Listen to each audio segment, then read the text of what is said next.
Hi, Dev. How are you? Good. How are you doing? I'm good. I think we were going to wait for an introduction. There she is. Sorry, everyone. I canceled out of the introductory screen with some background info. We were making sure Dev could get on there with us, so we're all good now. Thanks Great. for bearing with us. So I just wanted to welcome everyone. Thank you to Dev and Ashton, first of all, for agreeing to join, and thanks to everyone else who is participating. My name is Tori Marra, and I am part of Outspoken Agency, and we are a all-female owned speaking agency based in New York City, which happens to be the epicenter currently of this pandemic that we're living through. But we are super excited to have everybody as a part of this new webinar series. We as an agency, we're feeling a little bit helpless and useless and wanted to find a way to engage with people, not only our clients who are typically event hosts, but also anyone and everyone who felt like they needed to connect and communicate with people who had a better sense of how to deal with all these various issues that we are all dealing with in different ways during this time of crisis. So, Ashton, who will be our moderator and host today, is my sister, if you can't tell.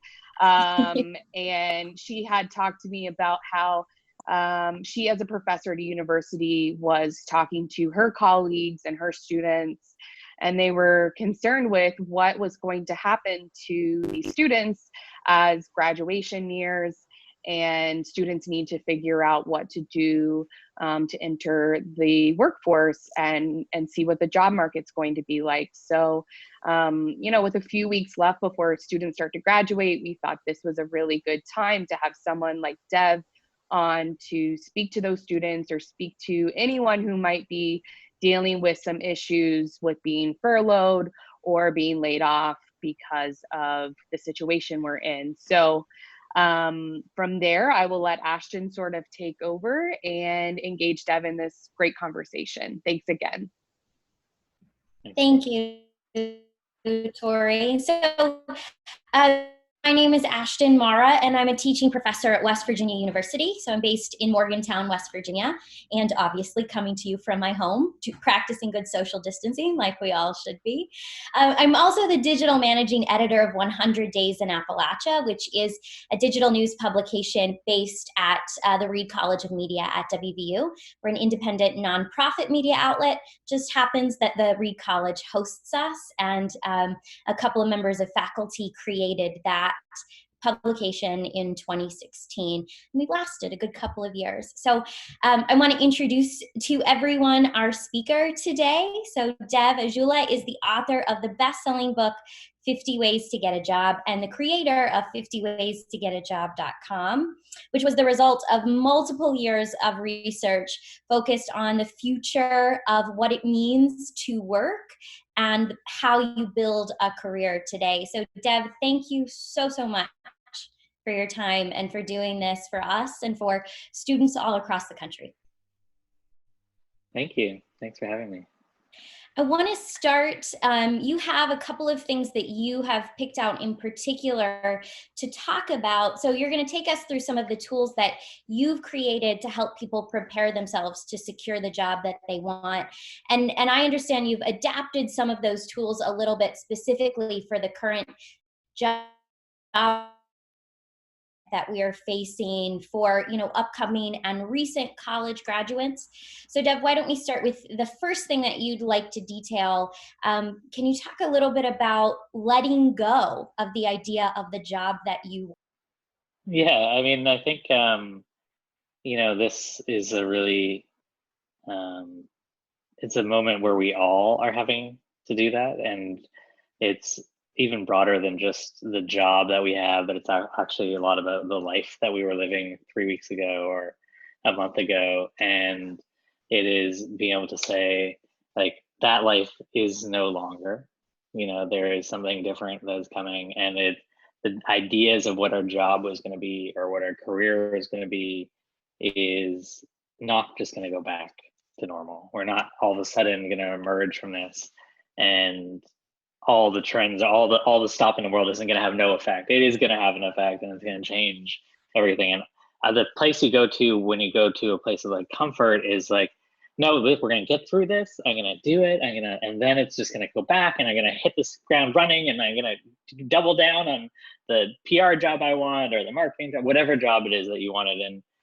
And it doesn't mean that you aren't going to get that job, or you aren't going to have a career in that space, but it's going to look dramatically different than what you had thought before. And even for myself, when you think about, the life I was living in New York, I'm currently in Victoria in quarantine, but I was in New York. I've been living in New York for 14 years, and working at a venture firm and doing recruiting and hiring for all kinds of startups. And like a lot of that work isn't going to be the same. A lot of startups are laying people off. It's just going to look different. And I don't really know, and none of us really know how it's going to look, but the first step is really, actually, it kind of looks like grief in some ways. And this is like a little bit counterintuitive, but it's like a little sad. Like, it is sad. It's like sad to let go of the idea that you may have been working on for the last year in your head, trying to formulate, building towards, and working on, and like educating yourself on, and to be able to let go of like what that expectation is.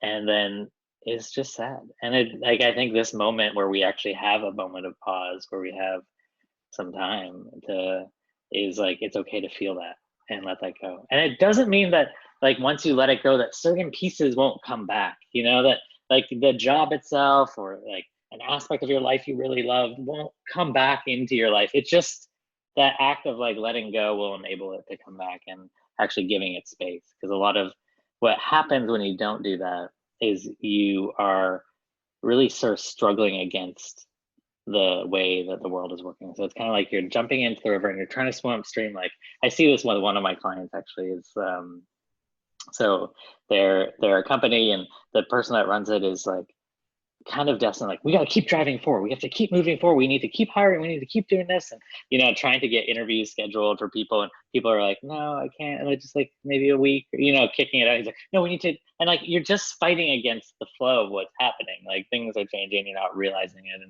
And stress really comes from resisting the reality of what is happening. So it's stress itself is like actually that resisting.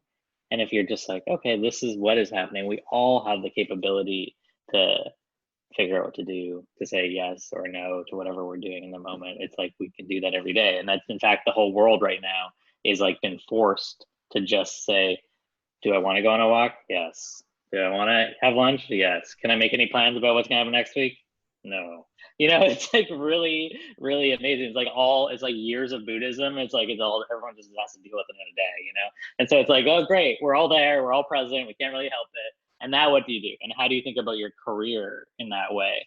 And that's why I really want to start with talking about that, and like being okay, or thinking about like the idea of letting go. It is so important, because otherwise, we know we have a deadline, we know we need to get a job, we hear all the numbers and all the facts, 6 million people, 7 million people are out of work, or whatever the number is today. I don't even know. And it can just feel overwhelming, and so it's a little bit about changing the things we actually tactically do after you sort of do that letting go process. And I think there is also something that's really valuable about just hearing from someone, that it is okay to grieve that. It's okay that there are other people who feel the same way about having to let go. I think just acknowledging it can be helpful for especially students who have worked years toward a goal that they thought they were going to reach really soon, in the next month. Right. And there is the interesting thing is like, it feels like, oh my God, I'm going to let go of all my dreams. And then what the hell, where am I? Like, am I just going backwards in time? And then the like actual beauty of it is that when you let go and you're like, okay, that dream, whatever, I'm just letting it go. And then what happens is you are then able to listen, and you're able to hear and see what is actually going on around you. Because when you are so driven and so focused on one idea that you want to make happen in the world, this X job that you really want, then you aren't actually seeing all the other opportunities that are coming up, the avenues for research, the avenues for writing, the avenues to see like different opportunities, different jobs, different conversations, ability to connect with people in a different way that may actually draw on your whole education. It will draw on the last 4 years of your life and everything you've learned and all the experiences you have, but you are putting it together in a different way, you know, and you can hear and you can see the way the world is changing around you. Because you know it, when somebody is so laser focused on the one thing and they're really trying to force the world into getting that, they don't see anything else. It's just the way it is. You only see, how can this person help me get this thing? Okay, but everybody in the world is not getting those jobs. So what do I do? You know, and you're just seeing this little sliver. So it's just about letting that process of like grieving and letting go. And that also comes with it, which isn't said, is like the ability for things to open up and your ability to hear what is actually going on. That's really helpful. And the next that you have on your list are, you know, we're all kind of in this self-isolation mode. We're all trying to stay home as much as we possibly can. So you have some ideas about exercises that students or people who are going to be re-entering the job market when all of this is over, exercises that they can do at home to prepare themselves. Can you give us some of those examples? Sure. I mean, so this is one of the best things about 50 Ways to Get a Job was, you know, I started the project where we raised some money from a foundation, and we spent 3 years looking at every career book from the 1970s forward and all the career resources out there. And so much of it was this extroverted drive forward, like just get out there and network and meet people and be like engaging, like real type A extrovertedness, you know, and it's just not everybody. It doesn't need to be that way, you know? And so 50 Ways to Get a Job was one of my goals, was like how do I make this job search process for people like less anxiety inducing and good for people that are introverted and people that don't want to be that type A. I'm going to give you my business card. And, you know, it's like, come on, like, take a breath. Like people get jobs as all kinds of people. And like, why do we all need to be that person? It just doesn't make any sense, you know? And so a lot of the exercises, like even outside of this moment where it's like everybody's stuck at home, I was thinking about that, being like, well, if you don't feel like going out and doing those networking meeting events, like that's okay. Don't feel bad that you aren't doing it. Don't start like, you know, getting anxious about it. Just do this instead. And this is one of my favorite exercises is rewriting your personal story and doing it in a kind of like a Lego brick way, which basically means like thinking about your life as a bunch of different pieces of Lego, and like each Lego is like a different story that says a different thing. And you know, oftentimes we have like one way of telling our story, and it is usually pretty fixed, right? Well, it's usually timeline based, honestly. It's like people are like, well, I did this and then I went to school for this and then I learned this and I did this trip and then I came back and now I'm looking for a job in this because of this reason. So it's like, this is this 1, 2, 3, 4, and here I am at 5. And there's a million ways of editing your film or your story of your life. And another way is to do it via, you can just, the way to experiment with it is like try a different industry that you've never thought of yourself going into. And in fact, you probably don't want a job in. So just as a thought experiment, you like take a totally different, I want to work in clean energy, you know, and then you're like, okay, and I want to be a project manager. So you take that, for example, and you then look at your life and all your experiences and all the courses and everything that you've done to date. And you'd be like, what stories could I pull from my life that demonstrate that I would be a perfect person for clean energy project management? So you're like, you know, I had to really like, there's this one story where I had to like really deal with a lot of competing priorities, and I had to manage this project for like a school thing that was like an internship, but it ended up being totally unstructured and, you know, whatever. You have like one story of like managing a project. Then you're like, there's this one documentary that I watched about climate change that made me feel this, and like started. So you're like, oh, that's a good story of like mission fit that like comes in that like that I can tell that story. So you like write that story and actually write it down. So you're like writing these 100-word vignettes, like tiny, couple paragraphs worth of like, this is the story. And you try to come up with at least 6. And our lives are so like large, like we have so many different moments, and it can be like a conversation, it can be an experience, it can be a book you read, it can be a skill that you put to use in this one very isolated time, even if you also spent 80% of your other summer doing things that weren't that, but that one day you did this one project that was really impactful or tied to this story.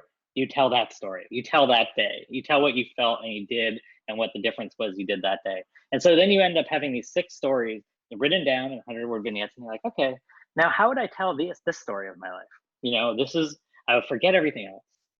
I'm gonna leave it out. And that's actually honestly the hardest part, is like leaving out those things that were like really foundational, that seem like they're really good for every job. You're like, but I did this thing and I got an award and I was really great and I was top of my class in math. But you're like, this job has nothing to do with math, so just leave it out. Don't even say it, just it's gone. And so then you're telling like, that one, I did this project management thing, it was one day, and like you're telling this story that's just like a sliver of your life. But what happens with those 6 individual Lego pieces is it forms a different picture.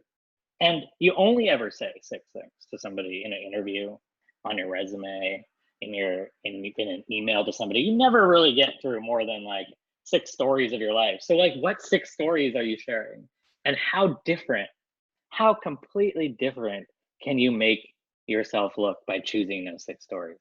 And I want to say it again, because it's like the hardest part about it is it's not about addition. It's not about adding in more experiences you had. It's about omission and leaving things out. It's about leaving things out that are really close to you. It's about leaving things out you spent a lot of time on. It's about leaving things out that like you thought were really crucial and key to you getting your next job. It's about not talking about it, because it's up to you to craft your story and change your story for the person. It's not up to them to try to piece together like, maybe this person would be good at project management, but okay, because they did this, but they probably had to do. It's like, just make it so simple. Make it so simple for them that it's like, oh yeah, well, they told me 6 stories that makes it seem like they're perfect for this job. Like that's good, like that's the person I wanted. They have skills, they have mission. It seems, and that is like, that's everything, and that takes a lot of work. So that is not easy. Like I say it in like a 2 minutes here, and it seems like, oh yeah, great, okay, write your story. It's actually takes a lot of work. It takes a lot of work to like experiment with different types of person you could be. This goes back to the letting go thing. It's like, I really want this one PR job. You're like, no, I could do this, I could do that. Just do 5 diverse things, like out there, just for the experiment, to strengthen that muscle of being able to retell your story in dramatically different ways. And then actually writing it out is a lot of work. So it's trying to find the right story, and then it's trying to tell that right story. So what is that 100 words that really explains that you saw something, you did something, you changed something, that you have a real skill? It's not just like leadership. It's like what you're actually doing. It's like a tangible graphic design, project management, accounting, operations, whatever. And then you also have those stories of that mission fit. But the thing is about that work is it can be done in-house. It's like, it should be done at home. It's like, that's the kind of work that just takes some like quiet reflection and like maybe some post notes and just a couple hours, and you'll notice it. You'll try it on. You'll like, let me try the story on like whoever happens to be around, or a friend on Skype, and you're like, oh, that feels weird, and then like it gets better. And they say it a few times, and all of a sudden you start like believing it, and all of a sudden, before you know it, you're like working at a clean tech company. You're like, what? So, and that really is, it's the perfect time to take on that kind of, I really like that, like storytelling about yourself, storytelling about who you are. I think that really speaks to students in the media world, because we are constantly trying to tell those stories. But when we write a story about ourselves, it is difficult to let go of that story. Yeah, it's like, this is my life. This is what I've done. No, but this is my life. You always come, no, but this is what I did. I did spend that summer doing that. You're like, okay. It's like, just find a day that you did something different. And what would be the story of that? It's so hard because it is us, and it's identity, and it's ego, and it's like you have momentum, and it makes you feel confident. And so that's why it takes work, and that's why it's hard, and that's why it's like the 50 ways to get a job book and website and everything is like, it works. It just takes a lot of work. But it's our lives, so like, why wouldn't you want to do the work? It's your life, so Exactly. I want to pause for just a second and remind folks that we are going to take live questions. We've had some questions submitted, but we're going to be able to take questions too. So you all will see a menu at the bottom of your screen, and there's a Q&A option. As Dev is going through, he's got a few more tools for you to share, but as he's going through, please feel free to drop those questions in the Q&A box, and we're going to save some time at the end for that. So Dev, let's move on to this idea of finding your future boss and kind of writing that email to get the job. Can you walk us through that tool? Sure. I mean, so I kind of in some ways talked about it, and you'll see hints of it, but there's this one email that really works to get a job. So first off, just don't apply for job boards. Take 2 weeks off at least right now, or 3 weeks off, and just stop applying for job boards, because what happens is you apply and you aren't going to hear back, and there's only like 3% of people that do hear back, and it's just going to make you depressed. It's going to make you question everything you know, or you've already done in your life, or you've already gotten paid for, and you're like, can I even do that? I don't understand why people aren't. It just don't do it. There's a lot of other work to do that is more useful, more exciting, and gives agency to you. So you aren't waiting for someone to respond. You're actually actively doing something. So don't apply for job boards and send this email. So the email is the format is as follows. So it's like 3 ways that you have mission fit, 3 ways that you have skill, like a real skill fit, and those are so almost like 3 stories, but know that there's 3 stories backing them up. So if you've done that work doing the storytelling, know there's 3 stories. You don't have to write the 3 stories. Don't write this. That's what you should say in the interview. But just know that this is where I put a skill to work, and there's like 2 or 3 sentences that show you have a couple skills that you're really putting to work, and that you have mission fit. So like there's a reason why you're choosing them, whether it's you've read a book that really ties to this, or you've like been talking to experts, or you've been doing research, or really to demonstrate that mission fit. And then it's like that you've started down this path of actually doing this work or research or answering these questions that the industry, like thinking about what the future of cities looks like, or thinking about how storytelling is being reshaped in today's world. And then you've started doing that research, and you found them, and they're at that intersection. They are doing that. They're answering that question, and you want to reach out. And so all of a sudden, what happens is, and why this email works, is that oftentimes what you get when you reach out to people is like, hey, I see you have a project manager job. I really want the project manager job. I have all the experience of project management. Here's all my skills. I've done it. I've been learning, and like I'm a new grad, and this is the deal. And so like you're like, okay, that looks like everybody else. It's like, okay, cool. And you're like, or you have, hey, oh my God, I love your company so much. I read these articles. I love climate change so much. I've like done books. I've been in activism, blah, blah, blah. And then you're like, what do you actually want to do? There's like 0 skills. So it's either all mission or all skills. And then it is, the third part of it is like, hey, I'm already doing this. I'm already moving forward, and I happen to find you. So what that does is, instead of like, be like, hey, I really want a job, please let me have a job. And they're like, it's like, hey, I was already doing this work. I'm like thinking about it. I'm like moving forward. I'm talking to everyone in the field. I've talked to your competitors. I've talked to these people. I'm like actively chatting with people, and not for a job, but just like I'm working in the space. I'm like moving the mission forward of telling stories or thinking about at the same, even if it's just research. And that puts you from this position to this position, which is a lot more like, oh my God, and then I found you, and we're thinking about the same thing. Let's chat. And so it changes the dynamic to be like, this person's response is like, I have to say yes or no to this person. To be like, hey, maybe I could learn from this person. Maybe there's something they're doing that's interesting. Maybe I can, like, this conversation seems like every other conversation that I say yes to every day, which is like another colleague being like, hey, do you want to talk about this type of work? Yeah. Okay, let's do that. Hey, do you want to do this type of project? Sure. You know, it's like you're used to saying yes to these. You're used to saying no to these types of conversations. So the email kind of encapsulates those three elements, especially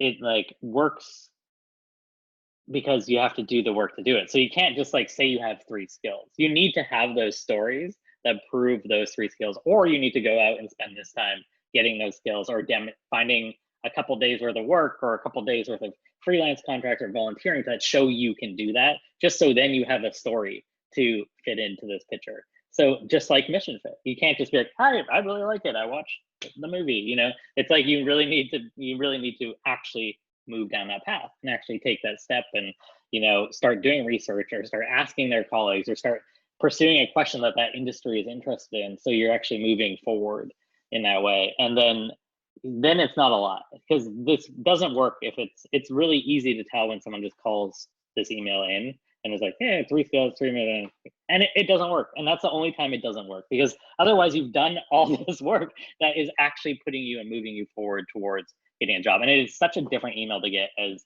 an employer, and will get you the conversation. And that conversation then is a chance for you to actually tell those stories that you had worked out. So it's those 3 stories that from your life. You're like, oh, so tell me about yourself. You know, it's like, what interview doesn't start with, well, just tell me, give me the rundown. What's going on? You know, tell me about yourself, something along those lines. And that's the time that you use that new story. That's the time that you only tell the 6 stories that throw your timeline in a way that you've never thought about yourself so far, but it like tees you up perfectly for this person. And it leaves you to like discuss and like, well, what kind of work are you doing? Oh, well, what are we doing together? And that just creates a different type of conversation that's so much different than the job board specific job conversation. At the same time, it's like, it feels more exciting, and it gives you information, and it enables you to even take that information to other competitors or other companies that are doing similar work and be like, you know, I was talking to the company about this and they're doing something like this, and I realized that I want to work in a company that does something like this. How are you guys approaching that problem? And like all of a sudden you're talking with them instead of hoping that they choose you, you know. Yeah, and now's actually honestly one of the greatest times to do that, the pre-work for that. So like the work to actually pursue a question that you're interested in is like, now is the time to be doing that. So, you know, instead of almost thinking about it as like, what job do I want? And then let me start looking for my specific job right now, because the whole world's effectively on pause for another month at least, or whatever it is, 2 months. It's like, you can do the, like, forget about, like, let it accept what's going on and accept that things are kind of on pause, like that everybody's on pause. So then, like, what questions are interesting to you? Like, is it the future of cities? Is it like how storytelling is changing the world if you're like thinking about journalism or PR? Is it you know, I mean, the future of, like, it can be anything, AI, cars, and like pick any industry. And almost like the question, even if you don't have a question that's driving you or really exciting, it's just like, you can be like, how is this industry changing because of what's happening today? So that's like so universal that everyone is asking, like, what are the changes because of what has happened in this like global pause? Like, how is this industry that I want to work in changing? And then spend the next like month or 2 weeks like answering that question. So like answer it by finding like the like beacons in that industry that are doing a really good job, and like the ways that you start to see them try to think about changing or doing things differently. Maybe they've moved all digital, maybe they've doing things on Zoom, who knows what it is. Or maybe the industry itself, like dig in to like how supply chains are changing, read the McKinsey reports that are being put out all the time about how COVID is changing supply chains for fashion. You know, like every single industry is like creating all this content, trying to understand what's going on right now. So if you think about it as your job over the next 2 weeks to demonstrate how you have a full command of all that stuff, and you're like looking at it, you're researching it, you're like pulling it together, pretend you're a reporter in some ways, even no matter what your job is, pretend you're a reporter pulling all that information together into like a great roundup story where you're like, this is what's happening. And then talk to people about it, you know, like do the actual part where you're not approaching them for a job, but you're talking to that company, be like, hey, I've been pulling all this research together within the fashion world about how supply chains are changing. Here's what I've been finding. And, you know, and I'd love to hear what you guys are doing. I saw that this company over here was doing this. And then you like talk to you get on Zoom with like some manager level person, not the CEO, but like the manager of like production for a clothing label you love. And you're talking to them about what you've learned and what they're seeing. And all of a sudden you're in conversation with these people, talking about what's relevant and doing the work. And that's what I mean by moving in the direction of where you're going. So you're already moving. You're not waiting for a job. You're not applying. No one's thinking about hiring in this little bit right now, but you're like moving in the direction and you're like talking to the people, and that will set you aside because you're actually doing the work. And that's what is really great about it, is that question you have can change. So if you're into fashion and you like start having meetings and talking to the fashion world and you're like, you know what, actually not so interested in where they're going, or like don't really like these conversations or whatever, then you're like, great, what's the next thing? What is the next question that's interesting? And do the same thing. And that is so much more directional. It gives you so much more control. So you have full agency over what you do every day. You're not waiting for anybody to like contact you. You're not like reading the news being like, oh my God, everybody's jobless. How do I file for unemployment? You're like, what is like, that's like, just start doing the work you want. Start having the job search feel like the job you want, you know? So like the job search itself should be the work that you want to do on the other side. It's just like you happen to cross this moment, you meet this person along this path, and all of a sudden you start getting paid. And that's how seamless that work transition will happen, versus like, I'm not doing anything. I'm just sitting at home watching Netflix feeling bad. And then I'm going to have a job and I'm going to be busy. You're like, that's crazy. Like, that's how a lot of people do it. But it's like, that's a crazy switch. You know, it's like, yeah, you can sit on Netflix, but like at least be like working still, doing something, moving things forward, so that you're like, oh, and now I'm getting paid. Like, it's not like, and oh yeah, finally, because what that does is makes you feel emotionally down here most of your day, and then hopefully be like emotionally happy one day, versus like, hey, I'm doing it, I'm doing life. Oh, this is actually what I want to do, and you're like not emotionally down here. So I think I was going to ask for how a student could approach that kind of equal playing field through the email process, but I think you answered that. Taking the time to do the research about how an industry is changing during a time when most of those industries aren't able to look at the research themselves. You know, as a journalist, everybody's scrambling. I don't have the time to look at how this is affecting journalism because I just need to keep doing the journalism. So that to me is the perfect way for a student to put themselves on an equal footing as they're, you know, writing that email and reaching out. And make it specific to the job you want. So make it specific to the skill you want. So instead of doing like future of journalism, which might be too broad, it's like, do like, if you're like, I want to get a job in growth marketing, you know, like look at growth market, look at a skill, and then look at that skill in an industry and look at how that skill is being applied differently. So it's like, look at operations, marketing, finance, strategy, you know, project management, client services, business. You pick one of the like ways businesses are structured, if that's where you want to work. And then look at how sales is being done differently at companies in that industry, or just sales is being, so pick the skill, because that will enable you to talk to that person that runs that skill function, like head of sales at the companies you want to work at. So then you're talking to all the heads of sales about like, hey, this is what I found that all these people in the industry are doing in sales, and how they're changing the way that they're selling and how they're thinking about it, how they're messaging it. This email that someone sent was really good. This one didn't work as well. Here's some other, you know, you're really getting into the nitty gritty, and you're like learning. At the same time, you are learning. If you were that person, this is the work you would do. So you are doing that job that you would do, but it's also interesting too. So if it's not interesting for you, it's not going to stick. You're not going to do the work, and you're going to call it in. So it just don't bother. You know, you try to find something that's interesting. Otherwise, you know, what are you doing? We have a real quick question from Nancy, who says, do you have a recommendation on the length of that kind of email? Yeah, I mean, I think it should be no more than like 2 paragraphs. You know, it should be really short. It's not a chance for you to tell the whole story. It's just a chance for you to allude to, hey, I've got skills, and this is like a real mission, and I found you guys. I'm already moving forward, and I found you guys. Like, it can literally be that short. Knowing that you have the like backup information that backs that up. So if you're really confident that you're like, yeah, I've got the skills, I can manage a, a marketing campaign or marketing spend, I know how to do that. You don't need to tell someone that you like, these are all the ways I've done it. I've done it this way, I've done it that way. I've also done in this one situation. You don't need to say, you just like, I know how to do this. And I've been researching this and I've already been moving forward. It seems like you guys are leading the way. I'd love to chat with you.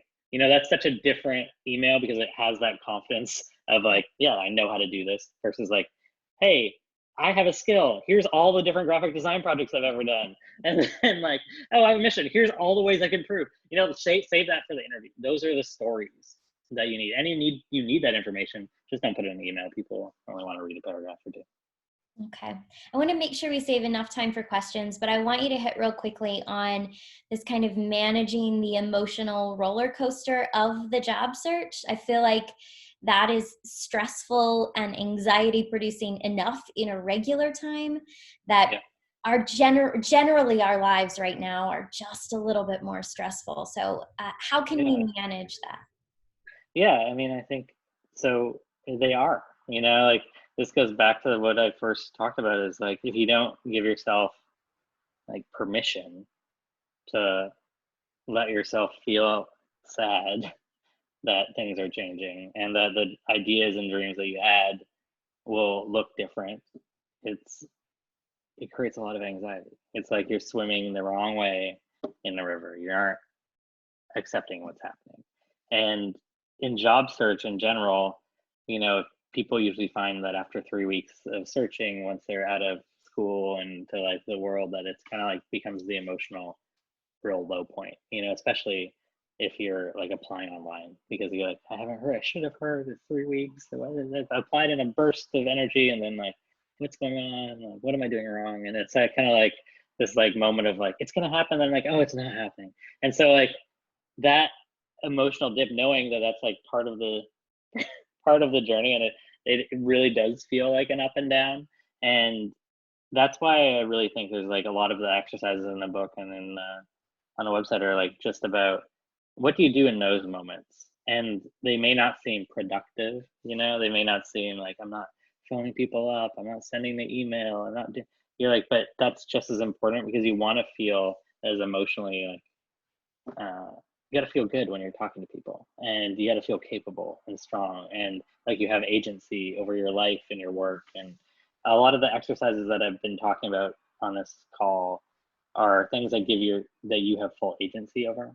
So you're not waiting on anybody ever in any of the things I'm doing. They're all things that you could be busy 4 hours a day, 5 hours a day working on, and you aren't waiting for anybody at any point in time. There's more work to be done. And that means it gives you the confidence that you can do work, that you are in momentum of doing it. And that's like the same thing as I was talking about, like you're just stopped to going. It's like that makes you feel low versus like, hey, I'm working. Hey, I'm still working. I'm working. It's a different momentum. And the other thing is like a sort of more of a life. There's actually two sort of life things that I like. Sometimes I think 50 ways to get a job is like how to get a job, but really kind of like how to be, like how to be happy. And I still use it every day, and I have a job and I still use it every day. And it's like kind of like there's all those books that are kind of like the artist's way. That's like, you want to be an artist, but really just be a better person. Like, here's how to be a person. And then there's like calling into one. Like, you want a partner? Just be a better person. It's kind of 50 ways to get a job is kind of sometimes like that. And one of the exercises that I came to that is about removing tolerations. So it's a great exercise to do while you're home, because it's like you'll have realized a lot of tolerations.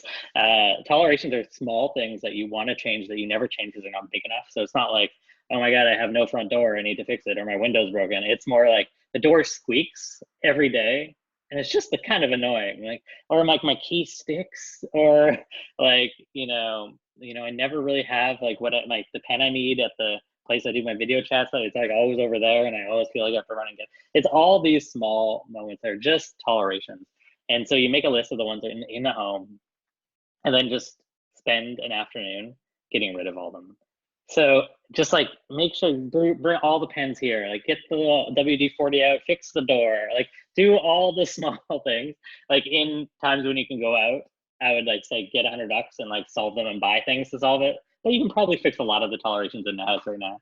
And what happens is like it's another one of these things it's about giving yourself agency, so giving yourself control. It's about doing something productive.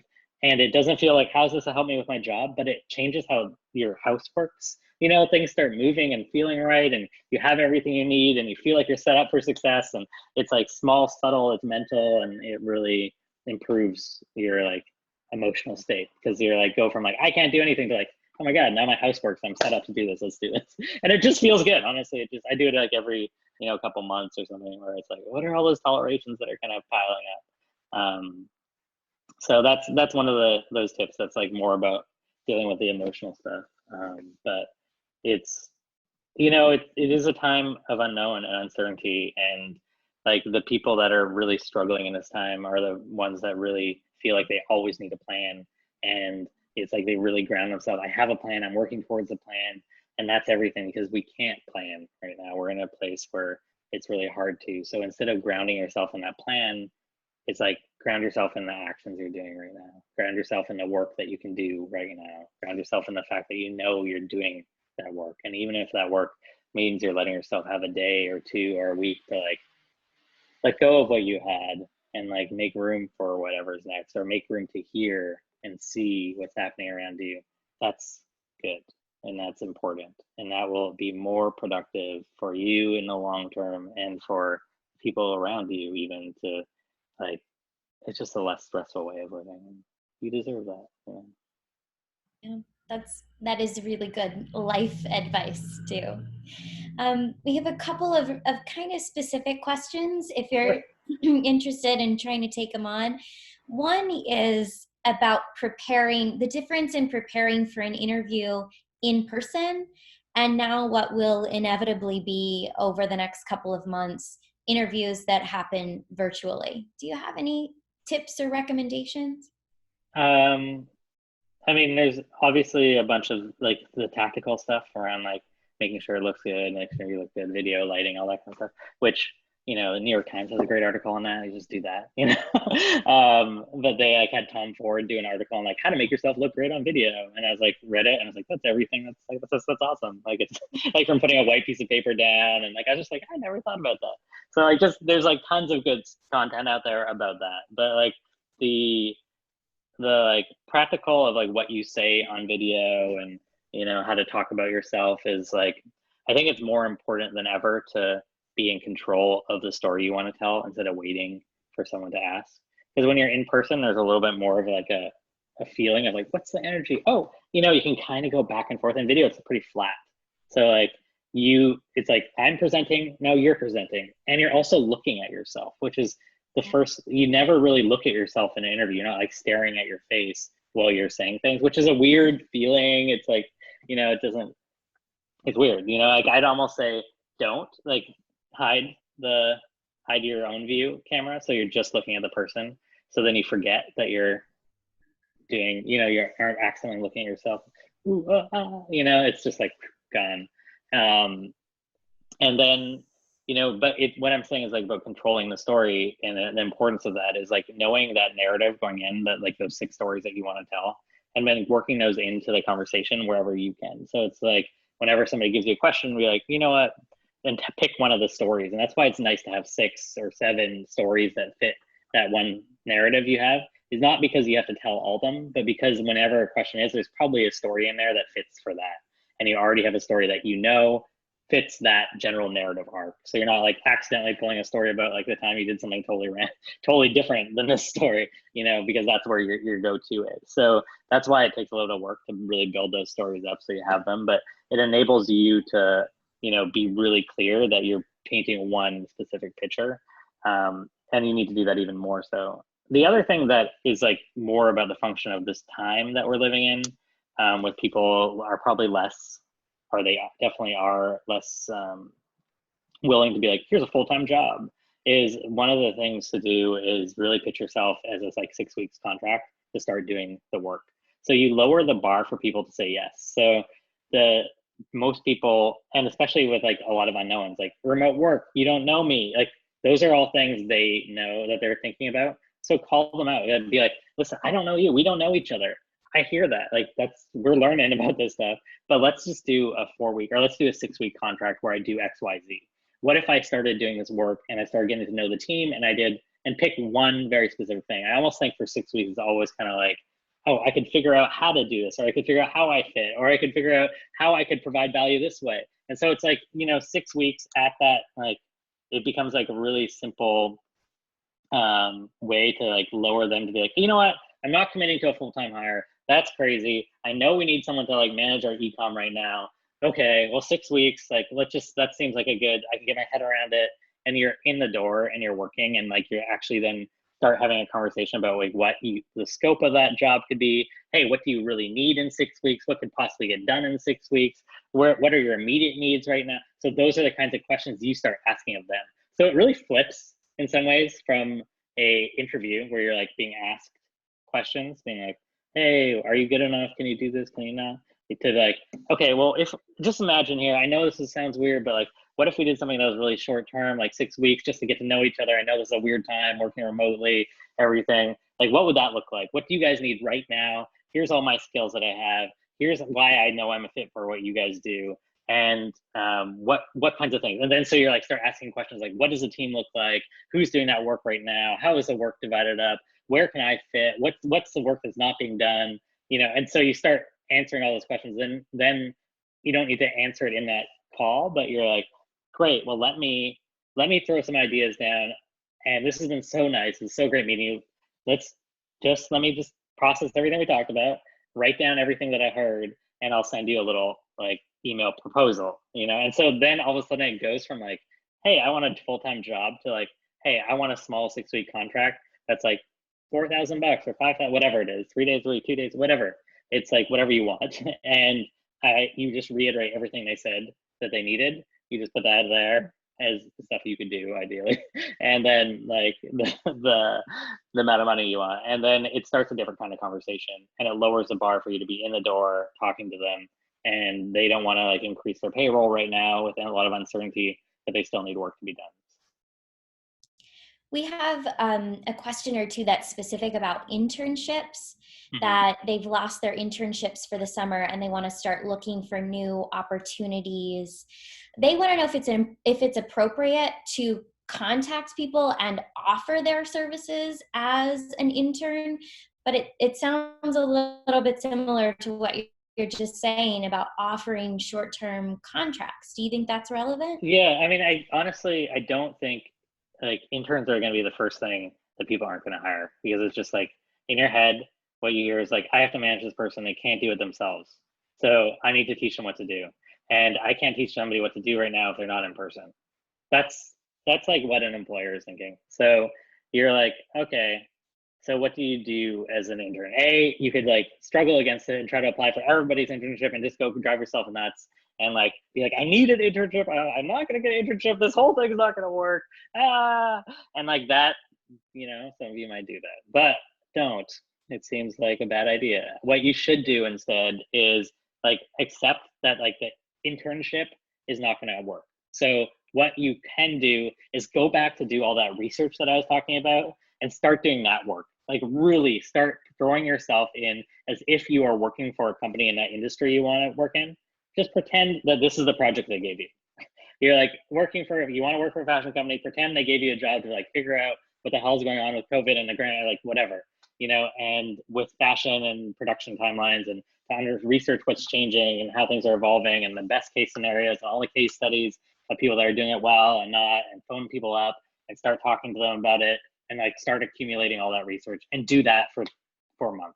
That will give you more of an experience than any internship in the fashion world where someone's just telling you to like fill out an Excel spreadsheet right now. And it's not even going to be a good Excel spreadsheet because they're not in person and they're just giving you something that doesn't really matter. So just do this other work. Even if you're willing to not get paid or you're putting the time in for free, it's going to be more valuable for you because you're going to build more relationships. You're going to meet more people. You can tie it all up in a really nice way. So if you want to have it to be something that you can put on your website that you did, you know, like tie it up as like an article that you produce somewhere, or a report that you created, or like a Zoom presentation to a group of people, whatever it is that you do that you can tie it up in a really nice way, like do that and make it a month-long project and like treat it like a job. And even though you're not working for a company, you're working in that industry doing this specific research. And that is good enough for your next job to be like, this is what I did during this time. This is what I realized. These are the people I talked to. And you like give them a list of like 25 people that are really great people in that industry that they all know, that then can vouch for you. Yeah, we had that conversation. It was really interesting. Then they gave me the report back, and actually the report was really useful. Like you end up having those people as references, and that's way better than one industry person that's like, yeah, she was our intern during the COVID time. I don't know, I didn't even see her very much. You know, it's like, it's hard to like have build a relationship with a new coworker or a new office over Zoom. So it's better for you to be in control and be building as many relationships as possible, and just treating it as like a summer building relationships and doing some work that's directionally correct, and not like waiting for an internship, because otherwise you're going to be waiting for an internship for 2 months and it's not going to come, or it might come in 2 months, or you might be one of the lucky ones, but majority of people won't come.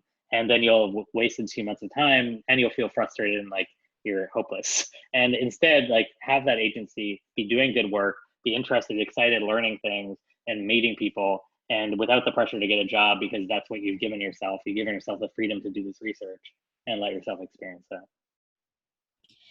We have a couple of questions that are about students who will be graduating soon and they want to relocate. So they want to find a full-time job and they want to find it in a different location. I know when I was graduating and I wanted to move to New York City, the advice that I got was have a New York City address. So I used my sister's address and I got the job that I wanted, right? It was about location. Location can now, I feel like. Do you have any advice for students who are looking for work based on location with all of the restrictions that we have right now? I mean, honestly, everybody's not at home right now. Like I'm in Victoria, BC, I live in New York. Everybody's back wherever they are at home. So it's like, I think you're actually better off to be like you don't have to put your physical address on your resume. You know, like no one notices, just be like New York, New York. It's like, like put your phone number, put your email address and put like New York. And that's it. Like no one's gonna look past it. They're gonna be like, hey, you know what? They don't have a zip code there. Like it's just, they're like, oh yeah, she's from New York. She's in New York. Cool, great.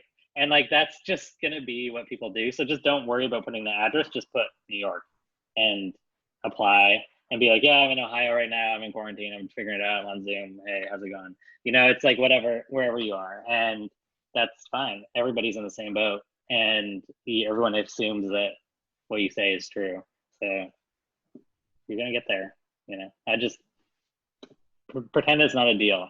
As long as you're not, the only time that you want to be like really honest or like is like when you're in the more senior level, and you know you kind of have they'll pay for relocation at the like C-suite level, or maybe even at the director level, and so then they'll. But if you want to lower the bar and you're finding it hard, then like you still do that, where you like don't worry about relocation.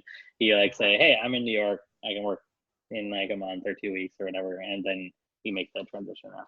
And right now, honestly, everybody's at home, so you're kind of in a good situation.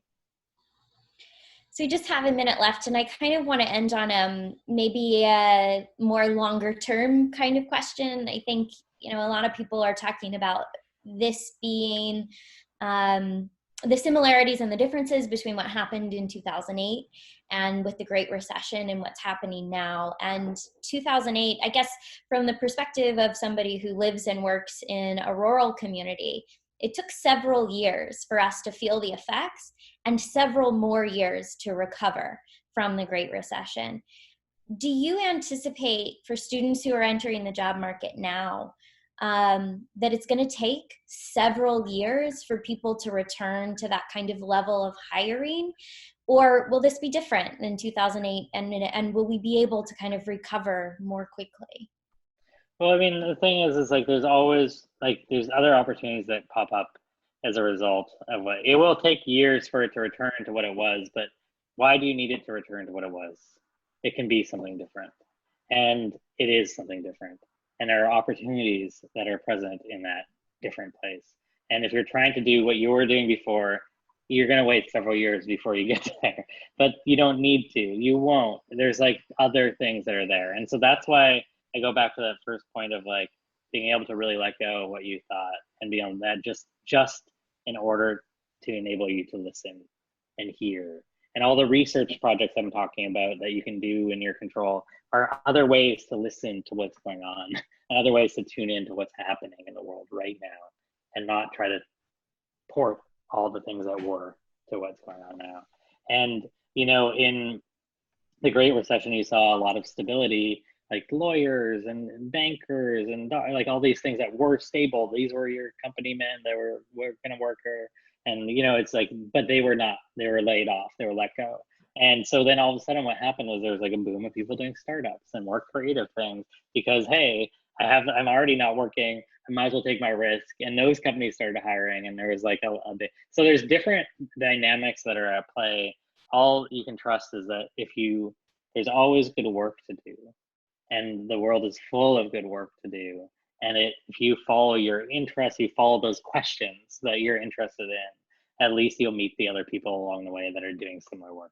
And those are the people you're going to work for and work with and get paid together. And whether that looks like it's a small thing together that you're like doing some freelance work on 6-week contracts or month-long contracts, or if it looks like you're joining a company that's just starting but has some money to take advantage of the way things are changing in the world, or if it looks completely different in a way that I can't even imagine because we aren't there yet, then you can trust that at least that you'll be there and you'll be able to see it and listen and act on it. And if you're able to do that and you're able to like quiet the like desire to know right now for a few more months or during the times of uncertainty, you can trust that you will be able to take advantage and you will be able to retell your story and you will be able to find interesting, good work to do, no matter what the conditions in the world. Well, thank you so much. I think Tori's going to join us again with some information about the upcoming events. Thank you so much for your time. It was just invaluable tips and tools and advice for, I think, students, but also I felt very much like if I needed to find a job, I feel a little bit better about my ability to do that. So thank you. You're welcome. Yes, thanks, Dev. Thank you, Ashton. Thank you, everyone, for joining us. And I know we didn't get to all of the questions, but certainly we have them. And if we can get anyone who feels like they didn't get their question answered, you should have my contact information. We can see if Dev can point you towards something on the website or the book related to 50 Ways to Get a Job that can help you utilize a specific tool that may help you answer that specific question. What I will do is send everyone an email after the event, probably tomorrow, give you some of the resources, including the link to his website, a link to buy the book. Sometimes it's always nice to have a physical copy of a resource like this. So we'll give you a link to be able to purchase that. I know Amazon is a little bit slow with shipping times, but hopefully it'll get to you pretty quickly.